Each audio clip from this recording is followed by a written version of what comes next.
बच्चों नमस्कार, मैं Sachin Gupta KHR inter college Khampur Lohari Baghpat से आप लोगों के बीच आज फिर कक्षा 9th विज्ञान विषय का भौतिक विज्ञान पाठ का तीसरा चैप्टर गुरुत्वाकर्षण में एक टॉपिक शेष था आपका ग्रेविटेशन के अंदर कि किसी वस्तु का पृथ्वी पर क्या भार है और चंद्रमा पर क्या भार है।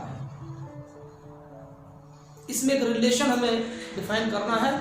कई बार क्वेश्चन आ जाता है कि किसी वस्तु का पृथ्वी पर भार इतना है तो चंद्रमा पर ज्ञात कीजिए, चंद्रमा पर इतना है तो पृथ्वी पर ज्ञात कीजिए। तो इस तरह के क्वेश्चन कई बार आ जाते हैं। इसका छोटा सा हमें संबंध है वो समझना है। और क्योंकि आप लोगों को पता है कि द्रव्यमान तो फिक्स होता है, कहीं भी चला जाए, हम संसार के अंदर कहीं भी चले जाए, किसी वस्तु के अंदर उसमें जो उपस्थित पदार्थ की मात्रा होती है उसे उसका द्रव्यमान कहते हैं।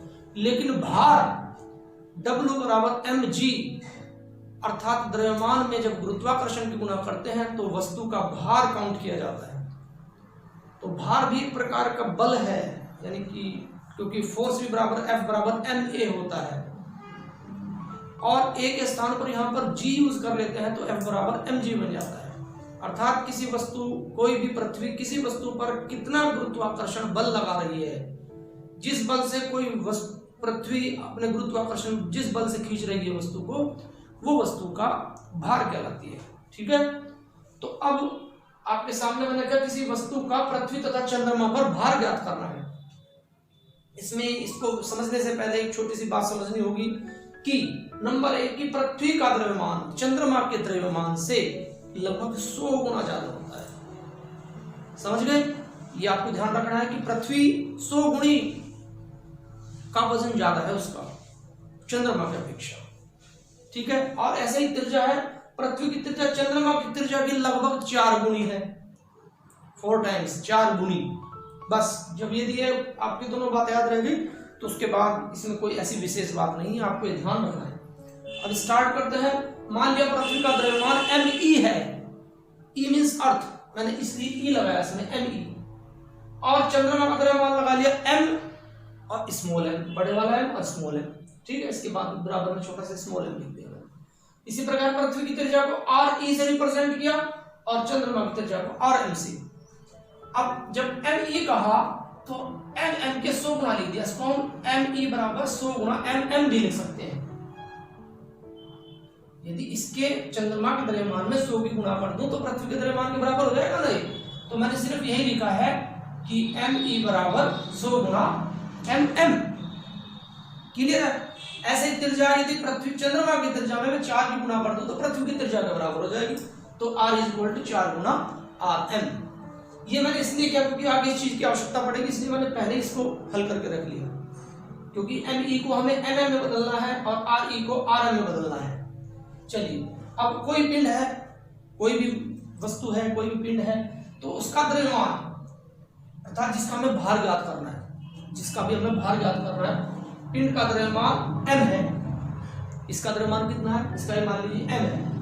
और हम जानते हैं कि जब किसी वस्तु का पृथ्वी पर भार कितना होता है, पृथ्वी द्वारा वस्तु पर लगाया गया गुरुत्वाकर्षण बल।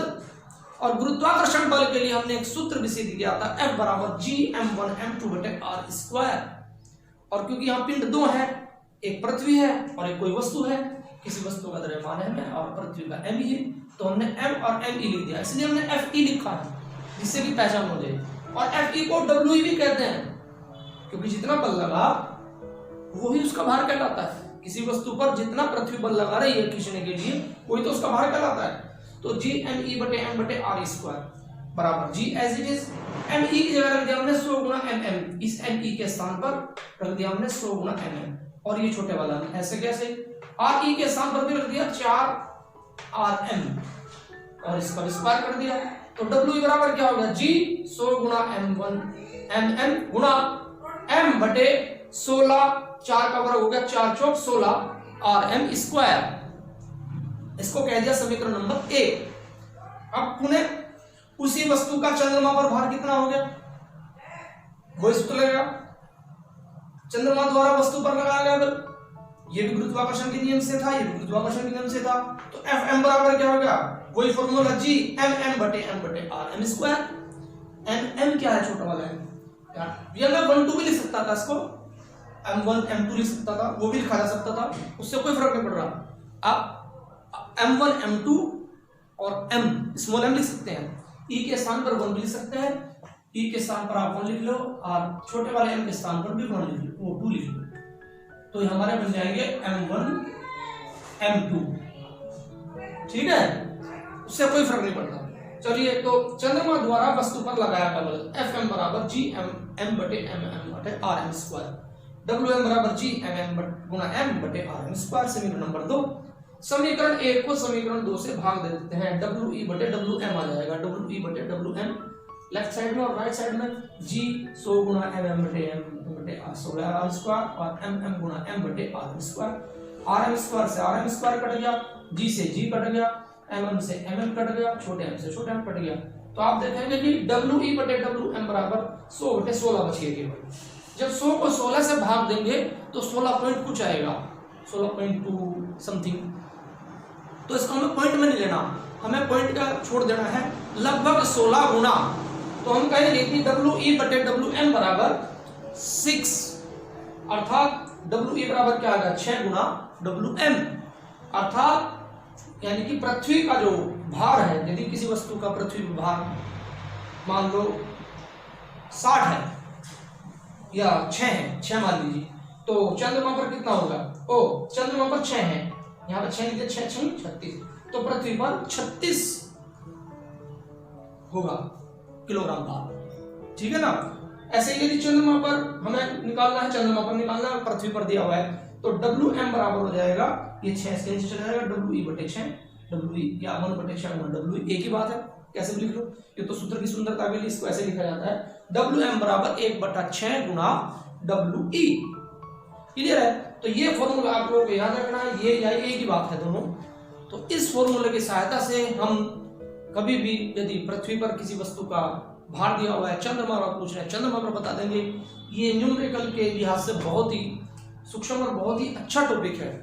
कभी भी इस टॉपिक को आप जीके में भी वगैरह में भी आप लोग से पूछा जा सकता है। ये बहुत ही अच्छा टॉपिक, बड़ा आसान, बड़ा छोटा, बहुत ही अच्छा टॉपिक है। इसलिए बच्चों इसको टॉपिक को बड़े ध्यान के साथ आप करना। इसके बाद मैं कल आपको न्यूमेरिकल भी बताऊंगा। इससे संबंधित 2-3 न्यूमेरिकल है, ज़्यादा नहीं, 2-4 न्यूमेरिकल आप थोड़ा घुमा फिरा के दिए जाते हैं, इससे ऐसी कोई विशेष बात नहीं। तो ठीक है बच्चों, आज इतना ही। कल फिर कोशिश करूंगा कि आपको एक टॉपिक और लेकर आपके सामने हाजिर हूँ इन्हीं शब्दों के साथ। जय हिंद, जय भारत, नमस्कार।